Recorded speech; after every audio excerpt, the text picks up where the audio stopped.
Bonjour, nous continuons le cours Comprendre les microcontrôleurs. Nous avons déjà parlé de capteurs et de nombreuses familles qu'il existe qu'on peut brancher sur des microcontrôleurs. Aujourd'hui, nous allons étudier en détail un capteur et regarder comment le mettre en œuvre. Quelques généralités sur la terminologie. Tout d'abord, on parle de transducteur lorsqu'on est en face d'un composant qui fournit un signal de sortie dans une grandeur physique donnée en réponse à une autre grandeur physique qui est le signal d'entrée. On voit ici qu'on a une grandeur physique, elle passe par le transducteur et il en ressort une autre grandeur physique, mais ces grandeurs vont être liées. On utilise les termes de capteur et d'actuateur lorsque la grandeur physique de sortie pour le capteur est une grandeur électrique et lorsque la grandeur physique d'entrée pour un actuateur est une grandeur électrique. Et on comprend bien qu'autour des microcontrôleurs, on va brancher des capteurs. Il sera possible alors de lire une grandeur physique. On obtiendra son équivalent électrique. Et des actuateurs, à partir d'une grandeur électrique fournie par le microcontrôleur, on va pouvoir retourner à une grandeur physique. Tout ça a l'air un peu compliqué, mais un bouton poussoir, c'est un capteur. Un interrupteur de fin de course, comme on en a déjà vu, c'est un capteur. Une LDR, cette résistance qui varie selon l'intensité lumineuse, c'est aussi un capteur. L'intensité lumineuse est la grandeur physique d'entrée. La résistance électrique est la grandeur de sortie.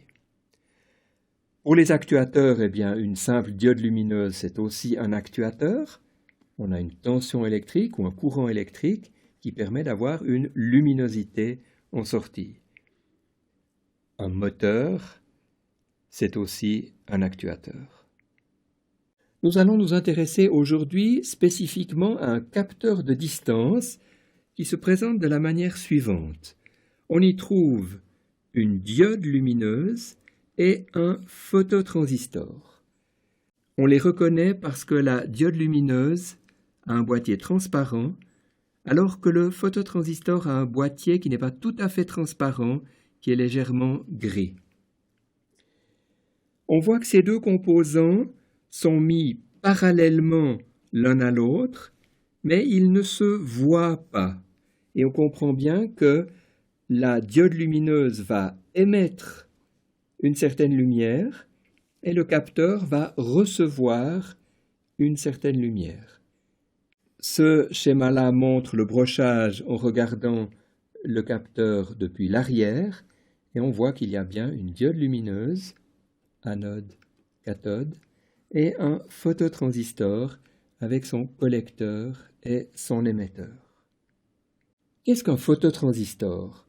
C'est un transistor qui apparemment n'a pas de base. Il a bien le collecteur et l'émetteur.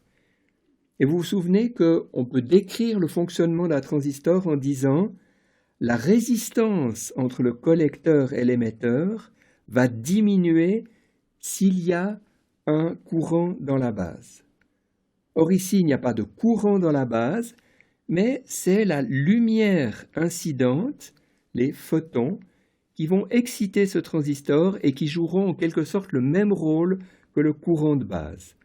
Si la lumière est intense, la résistance va diminuer, le courant pourra facilement passer entre le collecteur et l'émetteur. S'il n'y a pas de lumière, très peu de courant pourra passer entre le collecteur et l'émetteur. Une petite remarque concernant cette diode lumineuse qui se trouve ici. Elle émet de la lumière, mais nous ne pouvons pas la voir. Il s'agit d'une LED infrarouge. Ça correspond donc à des longueurs d'onde plus grandes que la lumière visible. Vous me direz que c'est un petit peu ennuyeux parce que c'est difficile de savoir si elle marche ou si elle ne marche pas.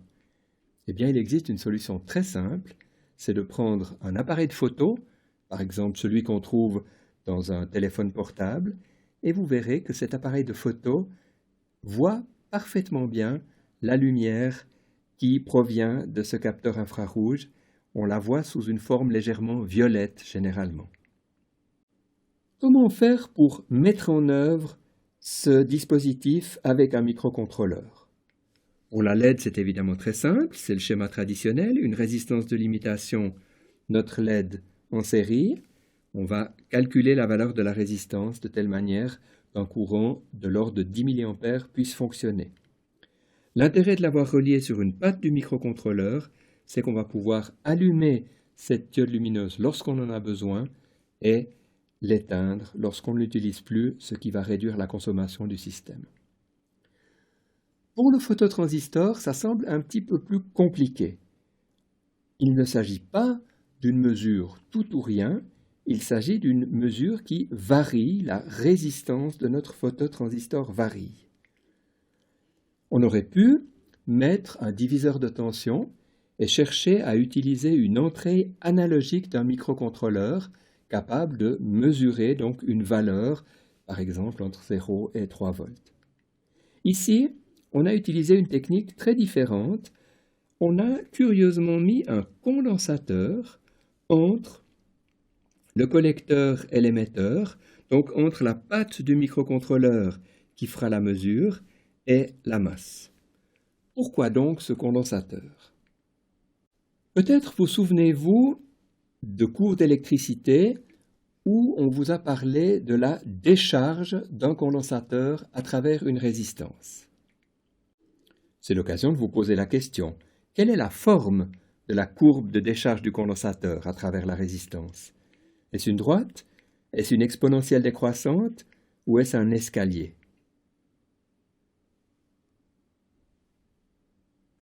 Alors, la réponse, c'est que c'est bien une exponentielle décroissante. Dans notre montage, le condensateur est fixe, mais la résistance varie, puisqu'il s'agit du phototransistor. On va donc avoir une décharge relativement rapide s'il y a beaucoup de lumière sur le phototransistor, une décharge plus lente s'il y a peu de lumière. Comment faire pour mesurer en quelque sorte ce signal en décroissance exponentielle? Eh bien, une des manières, c'est simplement de le lire avec l'entrée du microcontrôleur.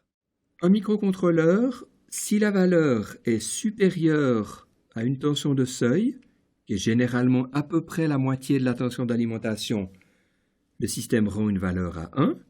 Si on est en dessous de cette valeur, c'est une valeur 0 qu'on rend.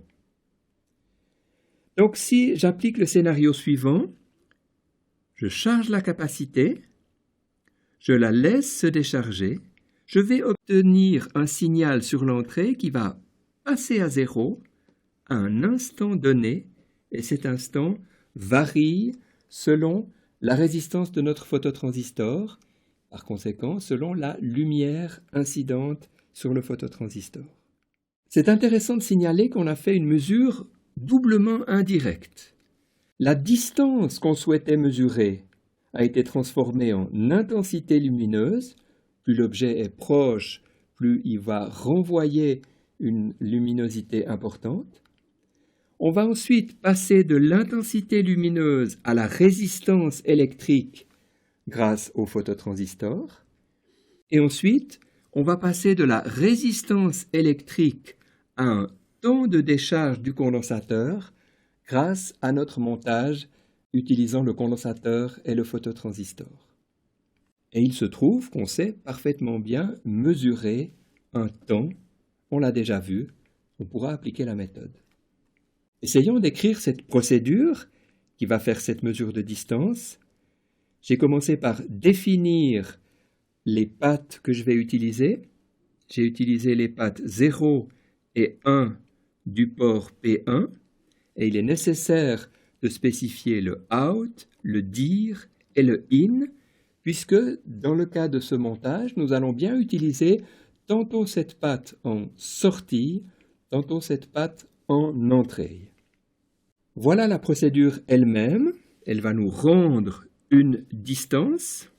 Ici, return distance est une variable locale qui a ce nom-là, qui est initialisée à 0.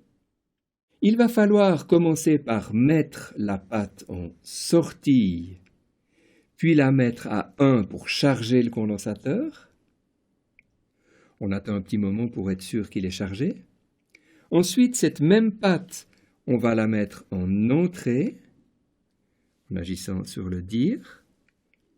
De la même manière, on va agir sur le dir de la LED, de telle manière que la LED infrarouge soit en sortie. On va ici l'allumer et on est prêt pour la boucle de mesure.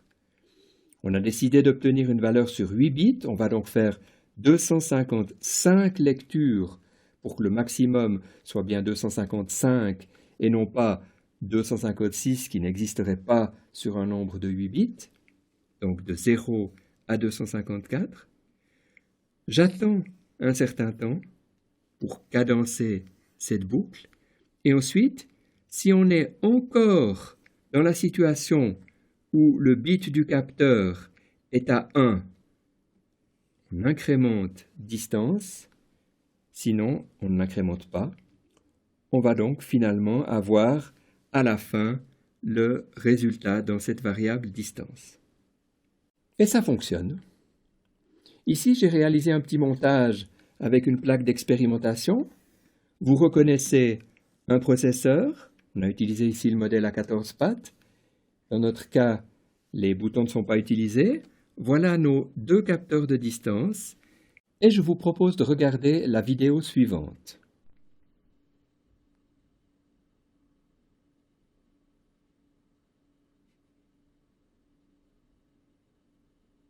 Est-ce que vous avez vu ce qui s'est passé sur cette vidéo? Lorsque je tournais ma main au-dessus de mon montage dans un sens, c'est la lampe verte qui s'allumait, et lorsque je tournais dans l'autre sens, c'est la lampe rouge qui s'allumait. Je ne vais pas vous donner le programme qui permet de réaliser cela. À vous d'essayer de réfléchir, à vous de le réaliser si vous pouvez. Bon travail.